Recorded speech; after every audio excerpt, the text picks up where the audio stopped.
Hi there, folks. Welcome back to Mossy Roots Farm. So this is going to be something really crazy that I'm going to say. We actually are getting dry in the winter. Ironic, right? Ignore all of this. This is a pile that I have to clean up at some point. And apparently these children are digging it all up for me so that I have to clean more of it up. Thanks, children. But now when you look down at the ground, you're going to say, holy sloppy wet mess. Well, just a couple days ago, I was sinking up to my knees everywhere I stepped, like I did just there. Now it's actually somewhat firm. And the reason why that's important is our cornfield up here. I grazed this, I don't know, a week and a half, 2 weeks ago, maybe 3 weeks ago at this point. Time kind of eludes me nowadays. And I pulled them out because we were frozen when I put them in here. And I pulled them out because I didn't want them to pug up the ground too bad. Now we'll go look at it real quick. See just exactly how good or how bad they were doing. But there's not a whole lot of tracks. And that's good. But what I want to do is wait till it's dry, or dry enough to get cows back in here. And I don't know if you guys can see, I made a fairly big indent. So it's still not dry enough yet. But I do believe I can get cows out here maybe by the end of the week, maybe week and a half, 2 weeks, if we get enough dry weather. So this is a test that I had been doing.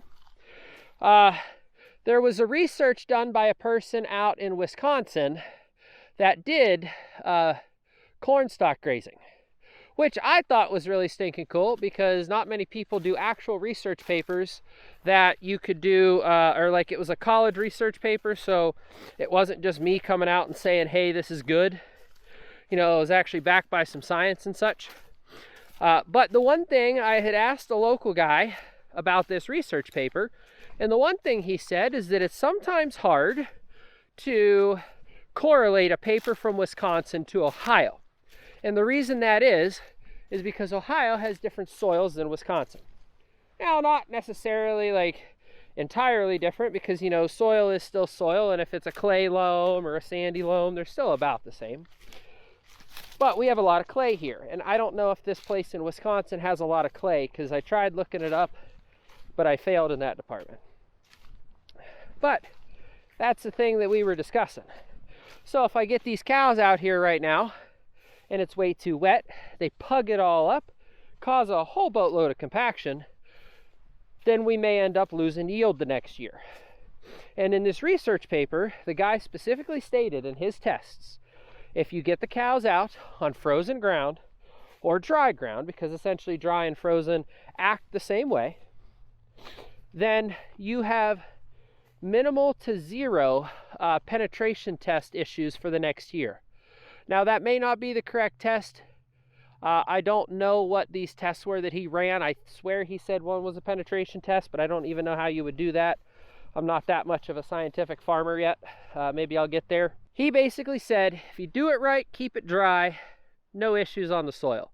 You do it wrong, keep it wet, plenty of issues on next year's crop. So I want to do it right, make sure that I am not putting cows out here when it is far too wet, because one, I want to know what the actual results are for next year. Two, if I know what the actual results are for next year and can prove it on corn on soybean ground, whatever the ground actually is, then I can go to other farmers like across the street, across the field over here, and I can ask them and say, hey, I did this test. I showed these results. Can I graze your farm ground?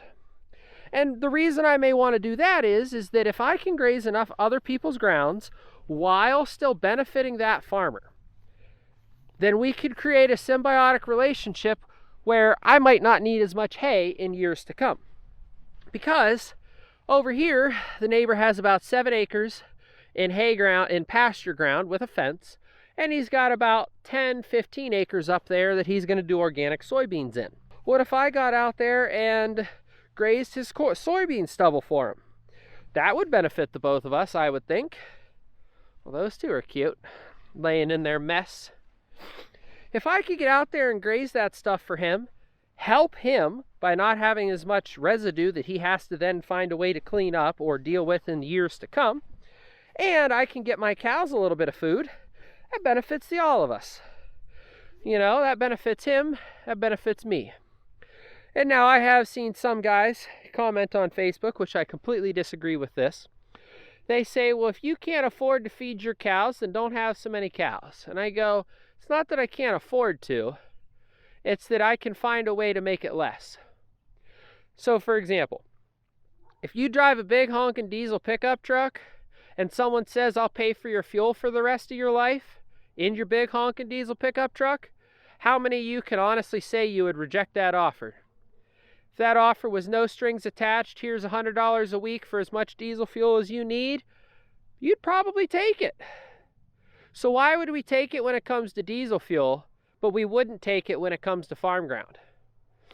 You know, if a neighbor farmer came up to you and said, hey, I will pay for you to have a brand new tractor, wouldn't you take it? What if that guy said, no strings attached, I'm not going to charge you nothing, I'm not going to ask for nothing, I'm not going to need nothing. Here is just a brand new tractor. Would you not do it? I bet you I know lots of farmers who would. So it's the same thing, right? But anyways, guys, hopefully in another couple days, maybe another couple weeks, we'll get dry enough that I can get these guys back out on corn stalks. That'll save me some hay. That will get these guys back out grazing. And that's why I left the fence up in the cornfield, because I figured if we got a nice dry spell or a frozen spell, then we might get lucky and I could get back out there and get back grazing. Because I definitely believe animals should be grazing instead of just bale eating. Bale eating does a lot of damage to the ground and costs a lot of money, but if I can get them grazing even on corn stalks, saves a lot of things. Thank you guys so much for watching. I'll see you on the next one.